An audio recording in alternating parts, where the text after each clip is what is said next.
So before we get into it, as Chris mentioned, I head up the research and analytics department at Influential. So we've basically built a consultancy around market intelligence and gathering consumer insights, trends, being able to help service. And we have the privilege of working with a bunch of different Fortune 500 companies and guiding them through 2020, which has not been short of all these different events. Whether it's the pandemic and transitioning to this life. So to really get started, right now, as we speak, consumers are already planning their holiday shopping. So one of our capabilities at Influential is being able to analyze what consumers are saying online. That's across Facebook, Twitter, Instagram, YouTube, forums, blogs, all these different things. And so from the research that we basically did a couple of weeks ago, consumers were actually planning and are currently doing their holiday shopping now. About 68% of them are displaying levels of purchase intent where they're planning to do that, right before Thanksgiving.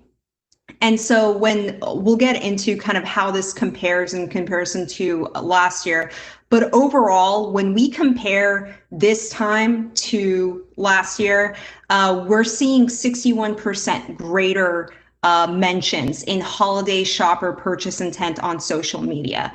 So even though in-person holiday shopping was impacted because of COVID, consumers know that the majority of the consumers know that they have to prepare for the holiday shopping in advance this year, especially with like shipping times and everything else that's come into play. The other thing that we've looked at is when we looked at so many different verticals, and one of our additional capabilities is to be able to look at and measure purchase intent across different product categories. So electronics, as an example, that is pretty much in line with the trends we see historically. About 85% of what consumers, plan to buy is typically, correlates with technology type purchases. The interesting thing that pretty much stands out in comparison to previous years is shopping for home stuff, whether it's home furniture or patio and garden stuff, that's actually increased. And that trend aligns with what we saw right after the pandemic, right after the lockdown, because more consumers were spending time at home. They are, shifting to investing more for their home because they got to make it a nice place to be. And so I would say, patio, garden, home furniture purchases in comparison to previous years, there's a huge opportunity in terms of what we're seeing with purchase intent there. So another key thing that happens in December is the 1st of December is typically where the Giving Tuesday type stuff kicks in. And so one of the things we looked at was, what is charitable giving going to look like in comparison to last year? And so there's about 29% more mentions of consumers talking about different types of charities and showing that their giving intent is higher in comparison to last year. And it makes a lot of sense just given the, the unrest that took place, earlier in the year. There's been like a shift into more consumers wanting to donate and to charities and different things like that. During December 13th through the 23rd, that's where a lot of these last minute holiday shopping things take place. And so some statistics to keep in mind is that when we look at the general population, and one of the ways that we were able to, collect this data is through a proprietary survey, which we administered. It was about 8,000 respondents. So we achieved about a 97% level of confidence. And there's about there could be about a 3% margin of error in this data. But overall, from a 97% level of confidence, we were able to affirm that about 68% of consumers turn to influencers and or product reviews before buying. Typically, they're following the influencers that basically align with their affinities and lifestyle. So they're looking for ideas. And about 51% of consumers this year, they're planning on spending the majority of their budget on themselves. So that's also something to keep in mind. Like with brands, it doesn't always have to be, gift giving to others. It's almost like an equal distribution where people are planning to buy gifts for themselves as well as for others as well. And we all know that there's no surprise here. In comparison to previous years, actually, this number continues to rise. But about 93% use social media for gift inspiration. They're always stuck in a rut in terms of what to buy, and so they're always, whether it's a combination of social and search, they're typically using these methods to basically inform what their gift ideas should be. As I was kind of thinking about this keynote and just based on discussions, with different clients and what's important to them, questions that should be top of mind for businesses are three things, right? Are consumers going to celebrate? Are consumers going to travel? And will consumers shop? And the reason why these three questions are important is because it shows the mindset of the consumer.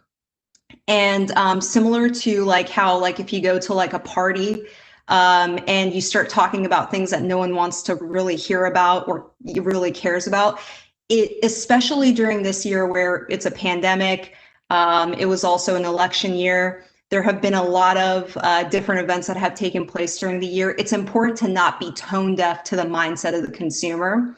So as part of the market intelligence that we've been doing, we've been keeping these questions in mind because they have the potential to inform the different types of, actionable insights and strategies brands should be implementing to not be tone deaf to the consumer's mindset. So to answer these questions and then kind of get into what brands can do, in terms of, will consumers celebrate? About 43% are planning to have their usual get-togethers. So even though, due to COVID and things like that, people are still planning to keep things in play. About the other 42%, right, they're planning on virtual get-togethers. So still keeping their family intact, but then, basically just having Zoom on and interfacing with friends and family there. And then the remainder, they're on they're a maybe, but they're kind of leaning towards canceling their events. So that's an important mindset to kind of keep in mind in terms of celebration, is that when a brand is putting up an ad of this big family that's in a room where everyone's in the room and it's 20 plus people celebrating, that can come off as potentially tone deaf to a consumer where their mindset might be a little bit different than that. The second question to keep in mind is, will consumers be traveling? And so in comparison to last year, 42%, there's less travel projected during Thanksgiving. It makes sense. First of all, it's a shorter holiday. Second of all, it's a pandemic year. But then even for the winter holidays, whether it's, Christmas, New Year's, and so on, there's also less projected travel. And a big reason for that is obviously COVID. What's really interesting is consumers in their minds financially, most of them, about 67%, have already put in their minds that money that they're saving in terms of not spending on airfare or on travel or different things, they're planning to use that money to buy gifts for themselves or their friends and family. So that is an opportunity also for brands in terms of, there could be messaging opportunities there, or there could be ideas there. But knowing that that's the consumer's mindset is going to be really key for brands. The last thing is about consumers, shopping. Just based on the previous slides, we saw that there's obviously 61% more purchase intent in comparison to last year's. The other thing is that more consumers, there's 34 times more planned purchases online. Because of the pandemic, consumers are actually quite anxious in terms of the social listening that we're able to do about waiting in long lines. They've kind of gotten used to just doing everything from home. And the third thing about online shopping is that retailers like Target, Walmart, there's a competitive advantage there over a retailer like Amazon. And the competitive advantage there is that ability to buy online and pick up in store. That has been a consumer behavior that has gained a ton of traction this year. And so the implication and the messaging strategy for brands is obviously as consumers get closer and closer to the holiday period where they start to be a little bit more sensitive of, is this going to ship to me on time in time for gift giving or ship to the person in time?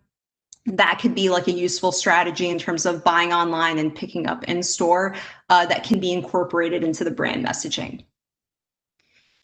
So if what all of this basically means for consumers is three things. The first thing is ads must match the consumer mindset. Earlier this year and on the previous Brand Innovator events, what we've typically done is basically shown branded content and how it compares to influencer content. And a lot of times influencer content in terms of awareness, recall, favorability, sentiment, it tends to overperform versus the branded content. And the reason behind that is because influencers, number one, they have more flexibility. Number two, they have a sense of like what their audience's needs and what their audience's mindset is. So they're able to, tune that messaging to what consumers or what their audience wants to hear. And then now, especially for a year like this, it's going to be important to match the consumer mindset and understand that not all consumers are going to be celebrating, or Christmas and Thanksgiving may not look like it did last year. And so there could be considerations there that brands can take to not come off as tone deaf in those instances. The second piece is staying effective with e-commerce. Obviously, it's based on the pandemic and after lockdown. One of the things that has been ingrained in the consumer muscle memory is online shopping across Amazon, across different online retailers. So staying effective with e-commerce, and for brands making sure that their e-commerce consumer journey is designed to be easy for consumers is going to be really key. And then the third thing, and what we've been seeing, is there's an opportunity to also capture and capitalize on brand virality. And so we'll get into kind of what this means, but there's opportunities to seize the moment. There's opportunities to create scarcity, to really use content to break the mold. And of course, let creators or influencers control the narrative. So one of the things that we saw, I'm sure most of you saw this, but like with, ocean spray and TikTok, drinking the cranberry juice while skateboarding, that is an example where resonating culturally is a lot more effective than more of that calculated advertising. And one of the trends that we're seeing is, these are examples of like different brands where they're organically generating a bunch of different views where of just, people or TikTok influencers leveraging like their brand and their products. And there's cultural moments that are happening for, all of these different brands. Like for Martinelli's, it's, TikTok, people on TikTok basically biting into the plastic apple, and Martinelli's has really embraced that. And what we've seen is that these views are actually translating to, search interest. And we all know that search interest correlates with purchase intent and purchase down the line. So that's been a really interesting thing that we're seeing with Dunkaroos and General Mills. There's been people trying to like recreate the product. So there's all these different moments where things are resonating culturally, and these things could be happening for the brand.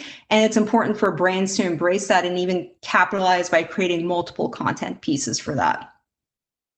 There's a second thing that we're seeing, economics 101, the lower the supply is, the higher demand. And one of the things that we're seeing from a market intelligence standpoint is brands are creating this concept of scarcity. And what scarcity is doing is it's producing, higher demand. Supreme is a brand that does this. Cash App, which, we took a screenshot to basically show this. There's this element of scarcity that is incorporated in the messaging.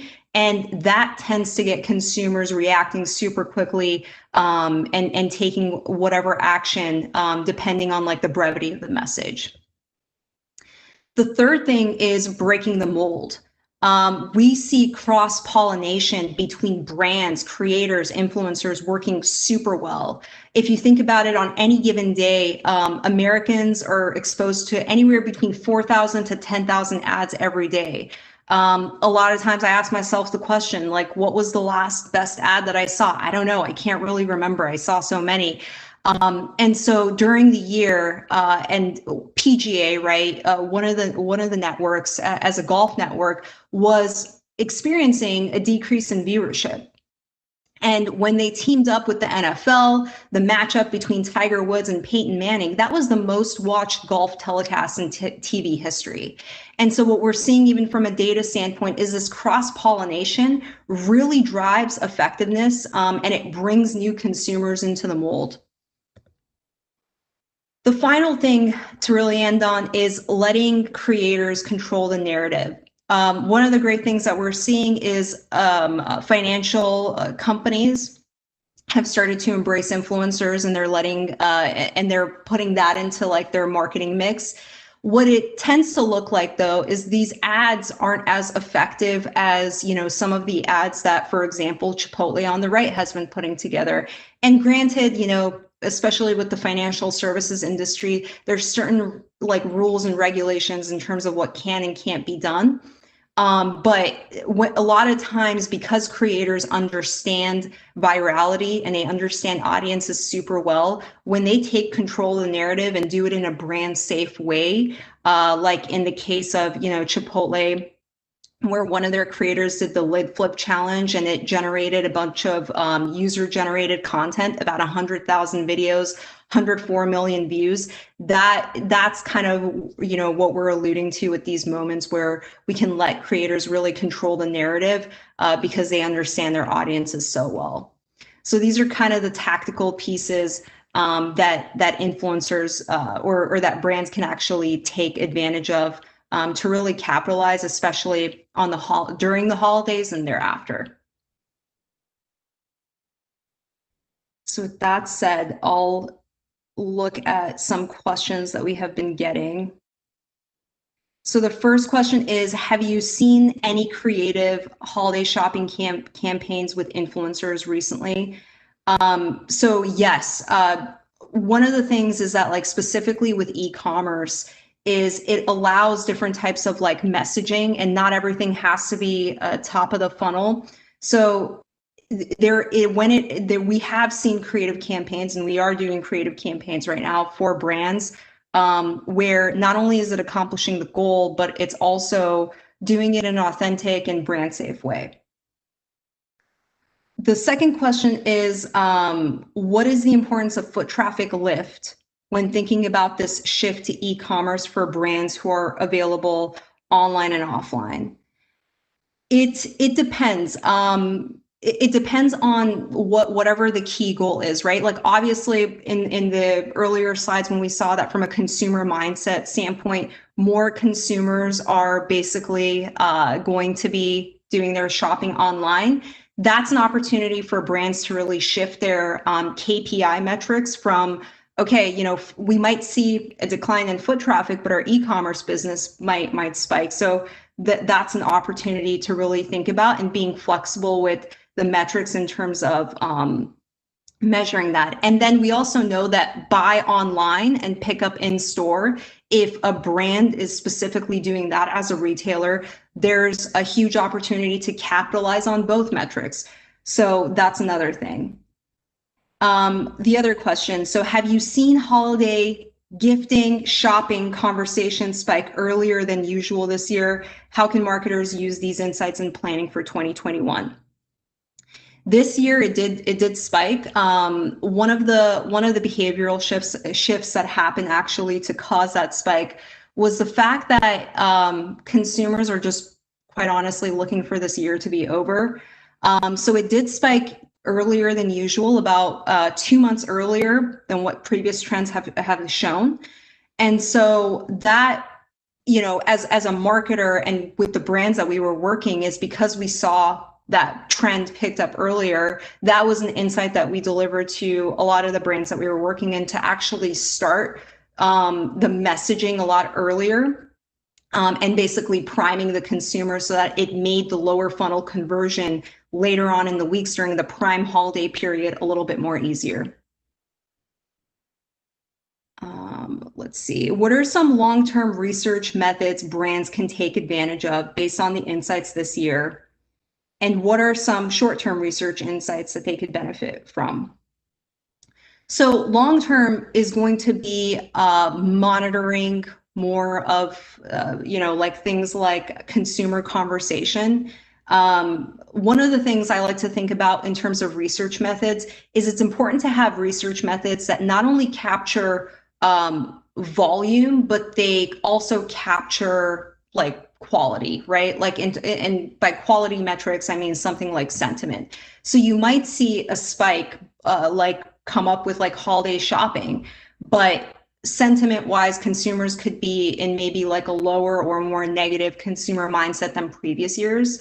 So I would say, social listening is going to be a key thing. Surveys are also a really big thing to keep in mind, as long as they're designed properly. Sometimes what we see is, brands give like a lot of leading, they lead the consumer to pick the responses that they want the consumer to pick. So as long as it's designed properly, that's another big thing. The other thing is, in terms of long-term research, and I'll get into short-term in a bit, is during the year, right? You're basically having, with the pandemic, it's created shifts in consumer behavior. So what those shifts have basically caused is some brands have gained new audiences, some brands have, lost certain audiences. And so in terms of long term, it's monitoring, where are we standing? Like, how are our consumers like shifting, especially because of these these outside factors like COVID and elections and different things. And so it's important to have longitudinal tracking of how consumers are changing, because a brand might think that based on the consumers that they had a year ago, that might have changed or shifted in a pandemic world. So it's important to keep track and just make sure, are my advocates still my advocates, or has that changed? And then from a short-term research standpoint, it's to experiment. So any brand, right, they're going to have different types of hypotheses. And so it's all about testing that to be able to make sure to see how consumers are responding to different strategies. It's all about testing and learning and iterating. So I would say those are the short-term research methods. Going through more of the questions, what are some examples of reports or studies brands can take advantage of to know if their e-commerce marketing strategy was effective? So that's basically like making sure, depending on like whatever media vehicle like you've selected. Most brands, right, they have multiple media vehicles that are happening at the same time. So like, let's say they're working with display and publishers, and then social media is a different media vehicle, and then influencers. Making sure, and I would say this is something that we do well at Influential, is quantifying the effectiveness and the attribution, making sure that the partners that you're also working with have attribution metrics that they can share, so that you can be able to like see the effectiveness of each of the different media vehicles. And a lot of times it's not necessarily that, well, one media vehicle may be more effective than the other, and that could be a learning there, that social or influencers could be more of an effective media vehicle than search or something else, and that could be a learning. But it's also a learning to know that when you're structuring these studies, maybe it's the combination of two different media vehicles, maybe social and search, that are really driving the effectiveness. So having that multi-channel attribution is really key to measure the effectiveness. So looking at some of the other questions, and Chris, feel free to stop me at any time. But I think we've think we may have covered all the questions. Yeah, I'm jumping on here. I'm trying to see if we have covered all of them. Did we talk about DTC versus traditional brands? Did you cover that? Let me see.